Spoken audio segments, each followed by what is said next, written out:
Hello students, in this video I am going to explain NCERT exemplar problems of chapter number 18 named Wastewater Story of class 7 Science. So it's a lengthy exercise. There are total I think 27 questions in this NCERT exemplar, in which MCQ questions are there, long answer, short answer, fill in the blanks, all type of questions are there. So this video is going to be very interesting, and I'm going to describe you all the questions. Let us start with question number 1. Which of the following is a wastewater? So wastewater means water coming from laundry, because water coming from river is a pure water, from shower and from damaged tap यहाँ से साफ पानी ही निकलता है. सो आपका जो answer है waste water रहेगा, लॉन्ड्री से निकलने वाला पानी. Question number 2. Sewage is mainly sewage क्या होता है? Sewage is mainly a liquid waste. Yes, ये एक लिक्विड वेस्ट होता है जिसमें बहुत सारी डिजॉल्व्ड एंड सस्पेंडेड इम्प्योरिटीज़ होती हैं. Question number 3. Which of the following are product of waste water? तो वेस्ट वाटर में क्या क्या चीज़ें जो हैं होती हैं? Which of the following are the product of waste water treatment? तो इसमें आना चाहिए बोथ बायोगैस एंड स्लज. ठीक है. एक्चुअली होता क्या है कि जब हम सीवेज को ट्रीट करते हैं तो उससे जर्म्स को डिस्ट्रॉय किया जाता है, कंटेमिनेट्स को कम किया जाता है. तो वेस्ट वाटर ट्रीटमेंट के समय में वेस्ट वाटर को हम सेडिमेंटेशन टैंक में डालते हैं, उसमें ऑर्गेनिक मैटर सेटल डाउन हो जाता है और उस ऑर्गेनिक मैटर को हम स्क्रैपर की मदद से रिमूव करते हैं, जिसे हम स्लज कहते हैं. एक अलग टैंक में स्लज के ऊपर एनएरोबिक बैक्टीरियाज को इंट्रोड्यूस किया जाता है और जब उसमें ग्रो करते हैं तो methane, carbon dioxide and biogas निकलती है. इस प्रोसेस को डाइजेशन कहते हैं. अब जो बोथ स्लज एंड बायोगैस होते हैं ना, these are product of waste water treatment, इसलिए हमने ये कहा. Question number 4. Open drain system is a breeding place for which of the following? तो इनमें से open drain system which of the following, बिल्कुल open drain system is a breeding place for flies, mosquitoes, organisms that causes diseases. तो option D आना चाहिए, all above. Question number 5. The water polluted by various human activities causes a number of waterborne diseases. Which of the following is not a waterborne disease? Answer is asthma एक waterborne disease नहीं है, ये एक respiratory disease है जो कि होता है allergy to dust, allergy to pollen grains या कोई और ऐसा कंटेमिनेंट जो एयर में मौजूद होता है. Question number 6. Which of pick from the following one chemical use to disinfect water? Chlorine से हम पानी को डिसइंफेक्ट करते हैं. Question number 7. A system of network of pipe used for taking away wastewater from homes or public building to the treatment plant is known as? क्या इसे कहा जाता है? It is called sewerage. Okay, और sewerage system. तो आप ये बात समझ लें कि सीवेज तो होता है एक पाइप्स का नेटवर्क सिस्टम, ठीक है ना, जो आपस में लिंक होते हैं. नहीं, जो सीवेज होता है ना, सीवेज पाइप के एक नेटवर्क सिस्टम से जो है वो क्रॉस होता है, और इस नेटवर्क सिस्टम ऑफ पाइप को सीवरेज सिस्टम कहा जाता है. ऑप्शन नंबर सेकंड या B is the correct one. Question number 8. Which of the following is a part of inorganic impurities of sewage? तो इसमें आपका आंसर आना चाहिए, इनऑर्गेनिक इम्प्योरिटीज़ में आना चाहिए फॉस्फेट्स, क्योंकि यूरिया, पेस्टिसाइड्स ये ऑर्गेनिक इम्प्योरिटीज़ हैं, वेजिटेबल बेस्ड तो ऑर्गेनिक है ही. Question number 9. in a filtration plant water is filtered using layers of, तो इसमें आएगा ऑप्शन नंबर डी, जिसमें sand, fine gravel and medium gravel है। ग्रेवल का मतलब है इसमें जो छोटे छोटे जो स्टोन्स होते हैं, पेबल्स होते हैं, उसे ग्रेवल कहा जाता है। Question number 10, which of the following is not a source of waste water, तो वेस्ट वाटर का सोर्स कौन सा नहीं है, तो इसका आंसर होगा सीवर्स। ओके, सीवर्स क्योंकि पाइप्स हैं through which the waste water generated from the homes, industry या hospitals flows, so sewers is not a source of waste water. हाँ, होम्स तो हैं, होम से वेस्ट वाटर निकलता है, इंडस्ट्री से वेस्ट वाटर निकलता है, हॉस्पिटल से वेस्ट वाटर निकलता है। Question number 11, why are open drains a concern, open drains बहुत ज़्यादा कंसर्न है क्योंकि ये ईजिली जो है ब्लॉक हो जाते हैं प्लास्टिक बैग्स, रैग्स या ग्रेवल्स की मदद से, और उसमें गंदा पानी स्टेगनेंट करता है, उसमें माइक्रोब्स ग्रो करते हैं, अपने अंडे मॉस्किटोज ले करते हैं, उससे मलेरिया, डेंगू जैसी कई सारी बीमारियां हो सकती हैं, cholera, typhoid, dysentery, jaundice etcetera etcetera. तो इसीलिए open drain is a concern, drains should not be open. Question number 12, state whether the following statements are true or false. In case of statement is false, write the correct statement. तो हमने देखना है कि statement सही या गलत हैं, अगर गलत हैं तो उन स्टेटमेंट को सही भी करना है। Question number A, sewage is a solid waste which causes water pollution and soil pollution, ये जो sewage is a solid waste, देखिए भाई सीवेज सॉलिड वेस्ट नहीं होता, सीवेज लिक्विड वेस्ट होता है, तो इसलिए ये फॉल्स हुआ। आपको सॉलिड वेस्ट की जगह यहाँ पे लिक्विड वेस्ट लिखना था। Next is used water is a waste water, ये सही है। Waste water could be reused, ये भी सही है। Where underground sewage systems and refuse disposal systems are not available, the high cost on site sanitation system can be adopted, ये false है। होना क्या चाहिए, where underground sewerage system and refuse disposal systems are not available, there low cost on site sanitation system can be adopted, तो यहाँ पे low cost आना चाहिए था हाई कॉस्ट की जगह पे। Question number 13, how are open drains harmful for human health, ये मैं आपको अभी बता चुका हूँ कि ओपन ड्रेन्स की वजह से माइक्रोब्स ग्रो करते हैं, डिजीजेस फैलती हैं। Question number 14, name 2 inorganic impurities present in sewage, तो इसमें 2 इनऑर्गेनिक इम्प्योरिटीज़ जो सीवेज में होती है वो आएगा आपका phosphates and nitrates. Question number 15, animal waste, oil and urea are some of the organic impurities present in sewage. Name 2 more organic impurities present in the sewage. तो इसमें आएगा answer pesticides, fruits and vegetable waste are the organic impurities present in sewage. Question number 16, name 2 alternative arrangement for sewage disposal where there is no sewerage system. एक तो है septic tank option और दूसरा है composite toilets. ठीक है, तो septic tank का मतलब है कि आप जो है एक टैंक ज़मीन में गड्ढा खोद दीजिए और जो भी सीवरेज वेस्ट है उसमें जाएगा।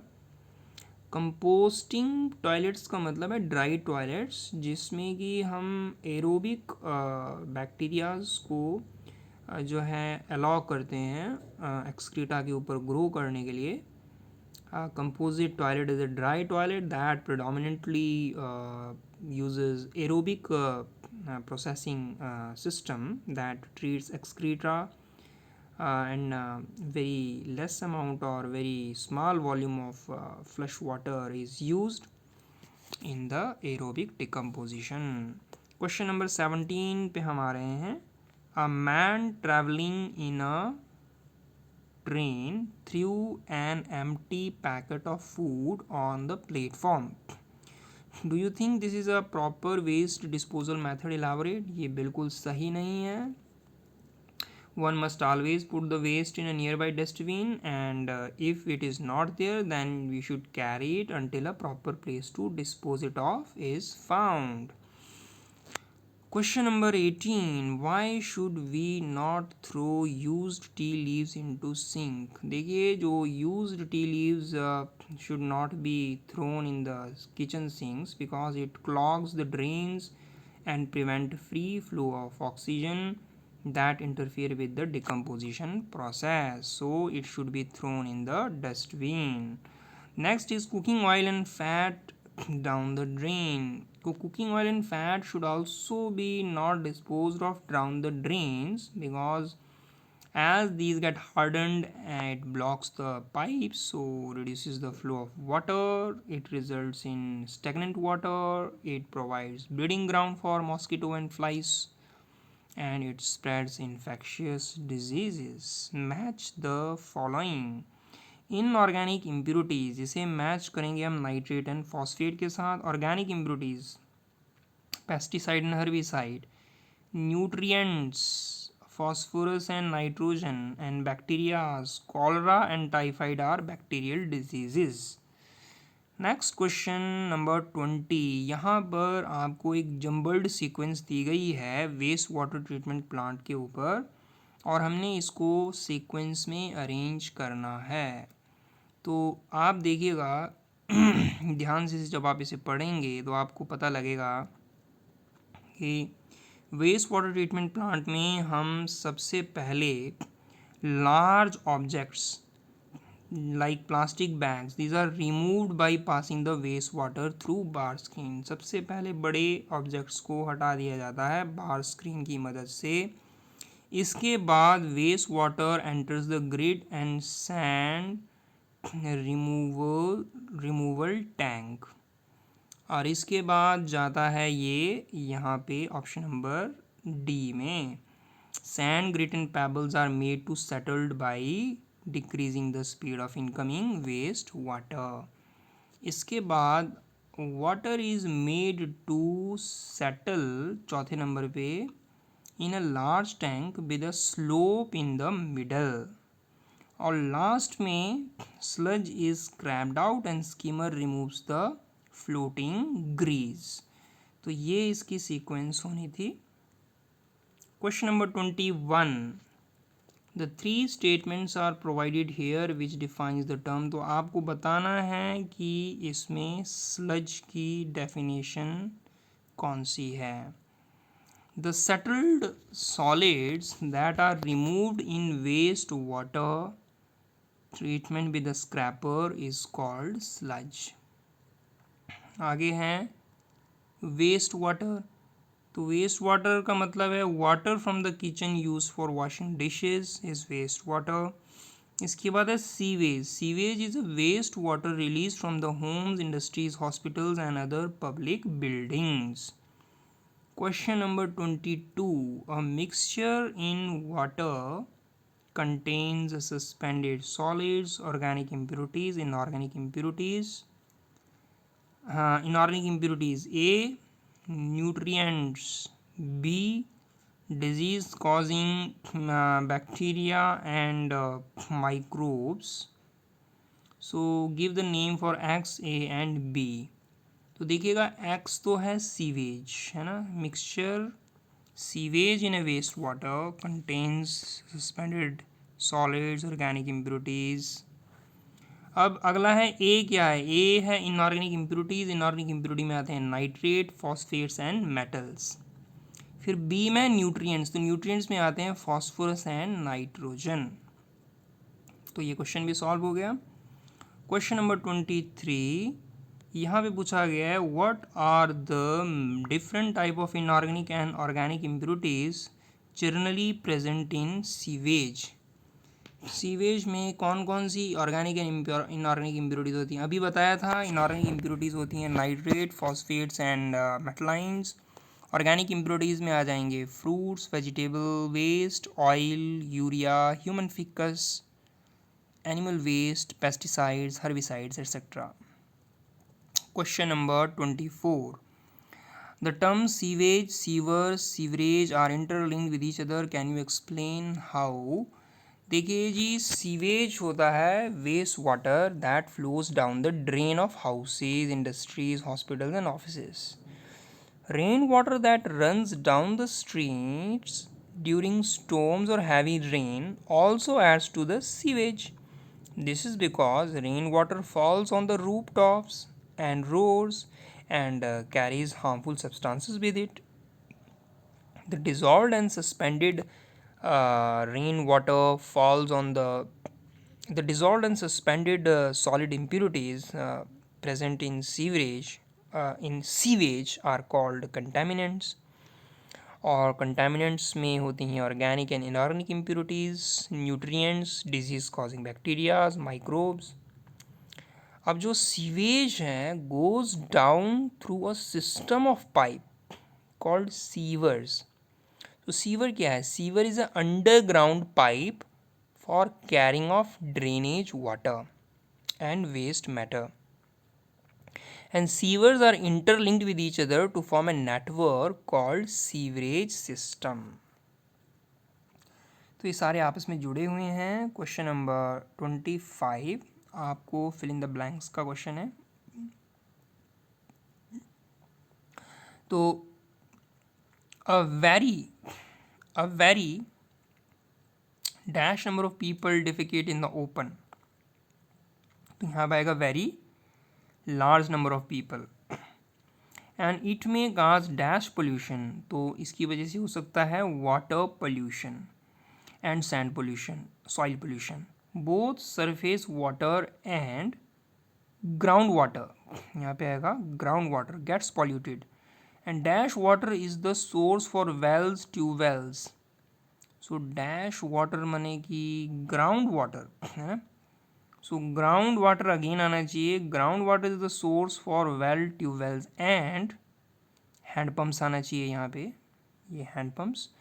Thus it becomes the most common route for waterborne diseases आना चाहिए यहाँ पे, like cholera, dysentery etc. ठीक है ना. तो ये आपका आंसर है. Next is question number 26. Describe various steps of cleaning wastewater in wastewater treatment plant. Wastewater treatment होता क्या है? It is a process of removal of contaminants from the wastewater to get clean drinking water. So it involves removal of physical, chemical and biological contaminants through series of steps like filtration, sedimentation and microbial degradation. तो इसमें क्या क्या steps follow होते हैं? एक तो होता है प्रिलिमिनरी ट्रीटमेंट. सबसे पहले वेस्ट वाटर को बार स्क्रीन से पास करते हैं. Large solid material, plastic can, rags, bags, इसको हटाया जाता है. Then waste water is pass through grit and sand removal tank. तो यहाँ पे वेस्ट वाटर की स्पीड को स्लो कर दिया जाता है ताकि sand, slit and gravel settle down हो जाए. फिर आता है primary treatment.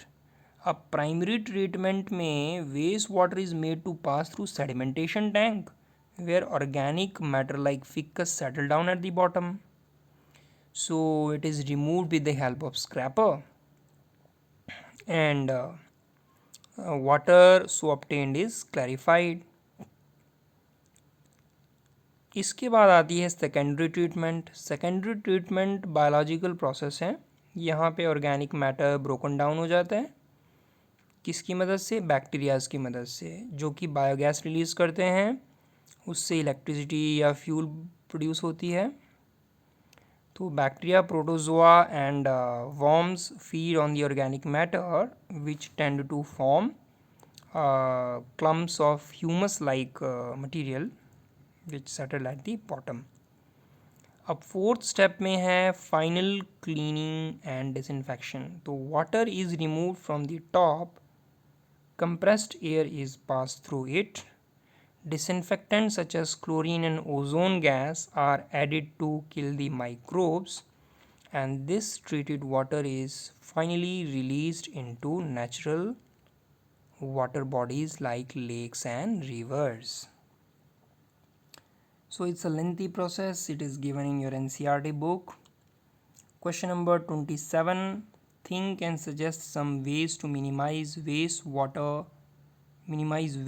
and pollutants at their source, taking your home as example. तो भाई कैसे आप वेस्टेज को जो है मिनिमाइज़ कर सकते हो, पॉल्यूटेंट को मिनिमाइज़ कर सकते हो.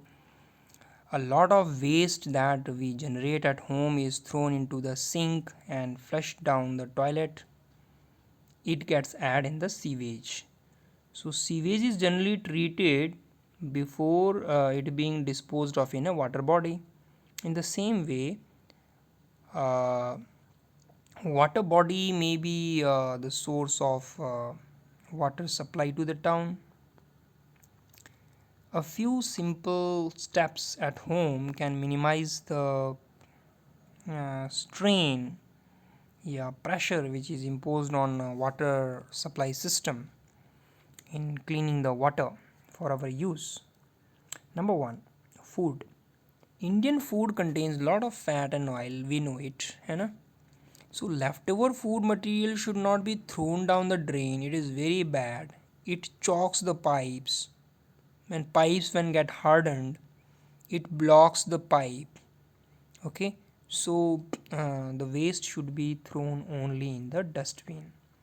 Second thing is solid waste such as tea leaves, foods, plastic bags, soft toys, cotton, sanitary towels, it should not be thrown down the drains because it again blocks the drains, so it reduces the free flow of oxygen and thus slows down the degradation process. Next is various chemicals like medicines, motor oils, paints, grease, machine oils, insecticides. It may kill water purifying microbes and hamper the degradation process. So these should also not be thrown down the drain. Another thing is few people they wash their clothes and then pass the detergent water in their toilets. This is again wrong because it do not allow microbes to grow. Okay. The detergent water is non-biodegradable, so it again should not happen. These are certain steps which I think can be our initiative to minimize the waste and pollutants, okay, at our homes. So thank you for watching the video till I launch my next video. Bye bye, take care, thank you.